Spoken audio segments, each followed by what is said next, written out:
अस्सलाम वालेकुम मेरे समझदार पाकिस्तानियों, मेरा नाम रेहान तारिक है और आप मेरा यूट्यूब चैनल और फेसबुक पेज देख रहे हैं। करोड़ दरूद आका दो जहां नबी मेहरबान मोहम्मद मुस्तफ़ा सल्लल्लाहु अलैहि वसल्लम पर।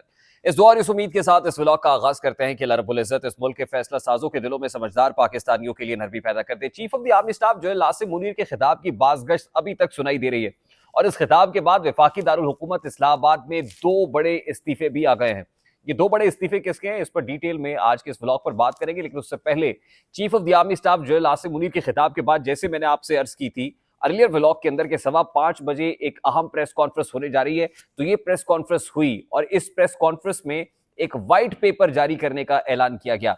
इमरान खान साहब ने काउंटर में अडयाला जेल से एक मैसेज भी भिजवाया, क्योंकि जुमेरात का रोज इमरान खान साहब की सियासी लोगों से मुलाकातें होती हैं, तो सियासी तौर पर आज इमरान खान की मुशावरत भी हुई, जिसके बाद इंपॉर्टेंट मैसेज जो इमरान खान ने दिया है वो ये कहते हैं कि ये शर्मनाक है कि मुल्क की पूरी अदलिया सुप्रीम कोर्ट से इंसाफ मांग रही है।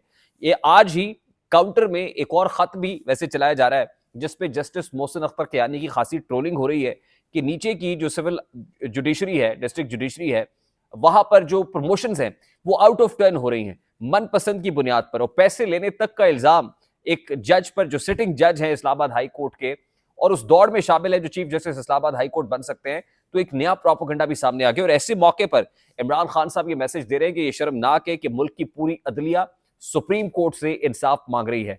आज ही chief of the army staff जो है नासिम मुनीर ने जो बातें की और ये कहा कि हम अपनी आईनी हद या हुदूदों को यूं जानते हैं और बाकी लोगों से भी तवक्को करते हैं कि वो अपनी आईनी हद में रहेंगे। The message was very loud and clear. तो आज ही पाकिस्तान तहरीक इंसाफ की जानिब से Umar Ayub Khan, barrister Gohar, brigadier retired Muzaffar Abbasi और शिबली फराज ने एक धुआंधार प्रेस कॉन्फ्रेंस की है जिसमें व्हाइट पेपर इशू किया गया है। इस व्हाइट पेपर में क्या लिखा गया है, जरा इसकी तफसीलात मैं आपके सामने रखता हूं। सबसे पहले तो मैं आपको बता दूं कि पीटीआई हुकूमत गिराने के लिए हॉर्स ट्रेडिंग, मीडिया पर पाबंदी, साबिक वजीर आजम इमरान खान पर कातिलाना हमला, पीटीआई क़यादत पर मुजालिम, बेबुनियाद मुकदमात, तमाम सजाओं को लंदन प्लान का हिस्सा करार दिया जाता है, ये पीटीआई ने कहा है। और पीटीआई को जो है वो तैयारी करने की हिदायत की गई है कि वो तैयार रहें। और फिर ये भी कहा है कि पीटीआई को ज़ेर करने के लिए पीडीएम-2 को बहाल करने की बुनियाद पर कबल अज़ वक्त इंतखाबी धांधली हुई। वाइट पेपर में ये लिखा गया है कि तहरीक इंसाफ ने सानहा 9 मई को भी आम इंतखाबात से कबल मुबैना धांधली का हिस्सा करार दे दिया है। यानी as 9th of May is approaching, तो पाकिस्तान तहरीक इंसाफ 9 मई को भी इंतखाबी धांधली, प्री पोल रिगिंग के मुतरादिफ करार दे रही है। तो ये डायरेक्टली एक एंटी एस्टैब्लिशमेंट स्टांस नहीं है, तो और क्या है। मैं इस तरफ आता हूं, लेकिन उसके साथ साथ पीटीआई ने ये मौक़िफ़ भी अपनाया आज खास तौर पे कि निगरान काबीना में ऐसे लोग शामिल किए गए, इस वाइट पेपर में मेंशन्ड है कि केयर टेकर कैबिनेट में ऐसे लोग शामिल किए गए जो सियासी लोगों के साथ गहरी वाबस्तगी रखते थे। निगरान काबीना में नवाज शरीफ और शाहिद खाकान अब्बासी के प्रिंसिपल सेक्रेटरी फवाद हसन फवाद शामिल थे। शहबाज शरीफ की काबीना में बतौर वजीर काम करने वाले उमर सैफ को निगरान काबीना में शामिल किया गया। सरफराज बुगटी पाकिस्तान पीपल्स पार्टी के सेनेटर, जबकि जलील अब्बास जिलानी साबिक वजीर आजम यूसुफ रजा गिलानी के कज़न को भी निगरान काबीना में शामिल किया गया। तहरीक इंसाफ ने इंतखाबी धांधली से मुतालिक जो वाइट पेपर इशू किया है उसमें ये मुद्दा भी उठा दिया है। अब ये वाइट पेपर एक ऐसे मौके पर इशू किया गया है जब ऑलरेडी सुप्रीम कोर्ट के अंदर इंतखाबी धांधली पर पिटीशन ज़ेर इल्तवा है।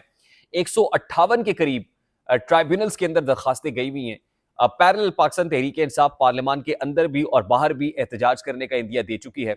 आज ही मौलाना फजलुर रहमान ने जो मिलियन मार्च का आगाज किया है वो कराची से कर दिया, और पाकिस्तान तहरीक इंसाफ इस मामले पर मौलाना फजलुर रहमान के साथ भी हाथ मिलाने को तैयार है। अब जहां तक 9 मई का मामला है, तो 9 मई के मामले पे फौज के अंदर भी भल सफाई का अमल जारी है।